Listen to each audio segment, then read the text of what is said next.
Hey, what's up, Roxstars? I got a special surprise for you. I know I'm not doing Roxicology, but somebody sent me a letter yesterday.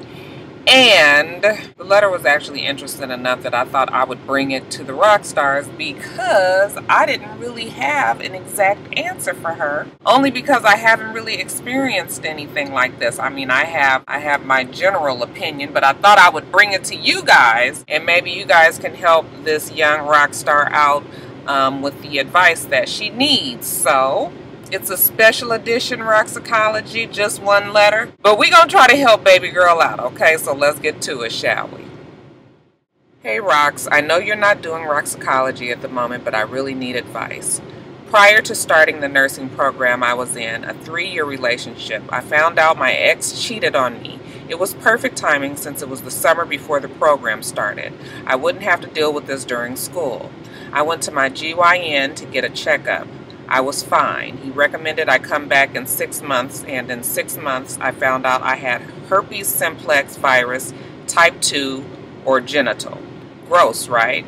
I didn't feel gross just yet because I was asymptomatic. No bumps or a tingle down there. I was angry, but I had to accept responsibility for my actions. I was in a relationship, and after 2 years, I stopped requiring the use of a condom. I was on the depot shot, I was in love and committed. I now know I was young and naive. I recently graduated. Yay! I put dating on hold to get my degree.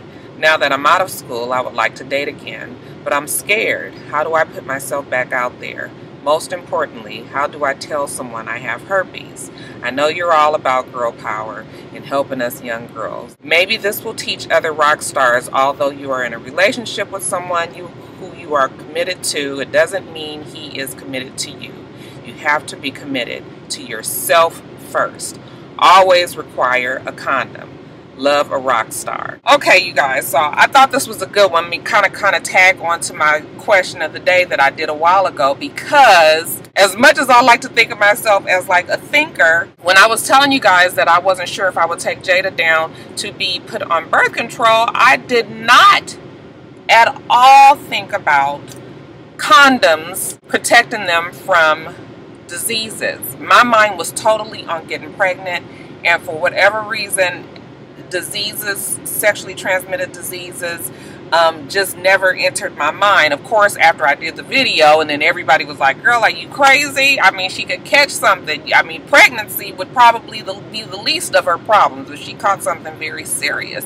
And when I was reading my comments, I was like, how stupid can you be, Roxy? I mean, obviously, I don't want my daughter to catch no sexually transmitted disease. So yeah, it definitely put in my mind, like, yeah, I was tripping a whole lot. Like, I needed to look at things differently. That's why it's good to have these type of videos, because you guys, you know, a lot of times will bring a lot of things to mind that I wasn't thinking of. So in this case, this is a good example of what can happen if you don't have condoms. Now, getting to the specifics of the letter. Okay, so you have herpes. Now, ideally, this is not a situation that we would want to be put in. I wouldn't say gross. I would just say, yeah, not ideal. But you have it now. Ain't nothing that we can do about it now. This is something that you'll have for the rest of your life. And, you know, it's just best to kind of accept it and try to figure out how you can move on from it. As far as dating, what I would think is, you know, sometimes things happen to us and it's sort of like a blessing in disguise. Now, I'm not saying that God blessed you with herpes, but what I will say is that the fact that you do have herpes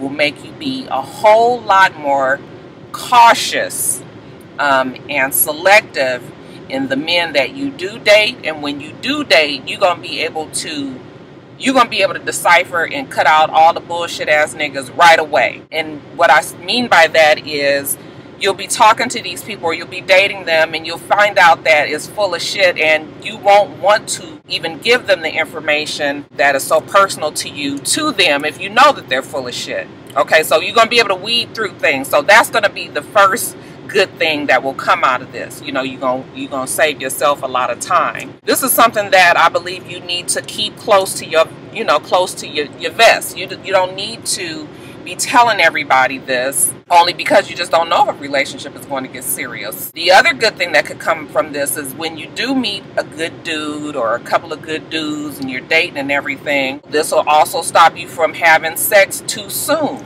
because you know that you'll have to have the conversation, and because you have to have the conversation before you have sex with somebody, and I'm sure you know that. But maybe this will be a time where you'll get to know somebody better. The part where I don't really know what to tell you is when is it time to tell the person that you have a sexually transmitted disease like herpes. I know that as an older person, I understand how herpes works, and it's, people don't necessarily catch it if it's not active, and, so herpes is not really a death sentence, but, for people who don't really know about the disease, when you hear that word, it's, you're taken aback and you're afraid, and I can understand that too. But, ideally, I would hope that the person that you would get serious with, if it's really worth you talking to them about your, your diagnosis, then I would hope that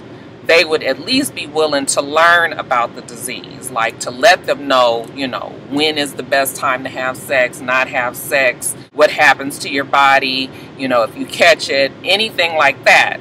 As much as you don't think that it will probably happen, I think that there are some people who will be fine with still being involved with you sexually if they know the whole ins and outs of the disease.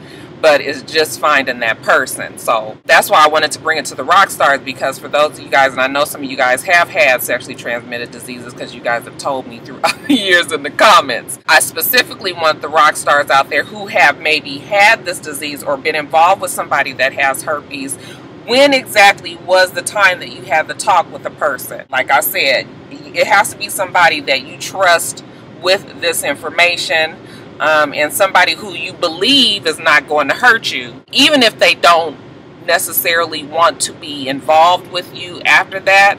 It's still ways of, a person just being like, you know what, I don't think I can do it.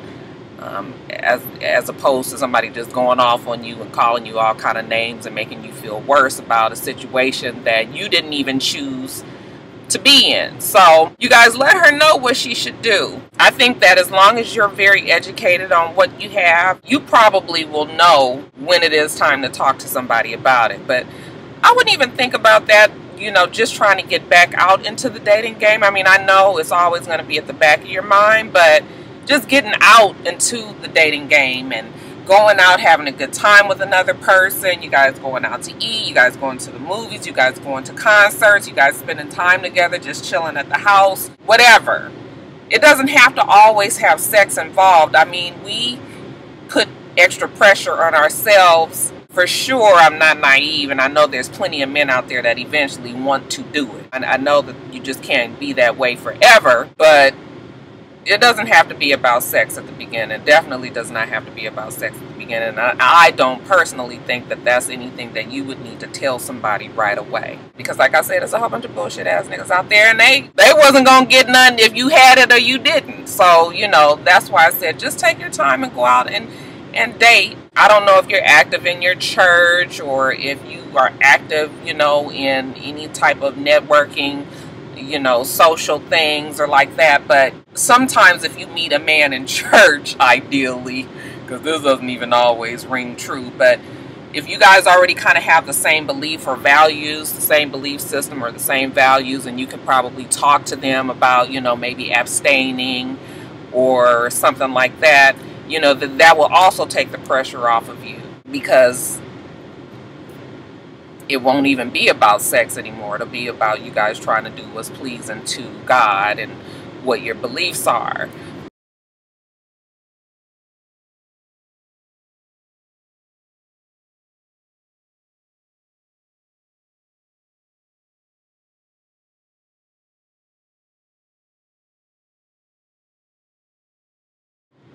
Those of you who have actually been in the situation, I want you to ring in if you can and let her know exactly how she gets back out there. It's okay to be scared.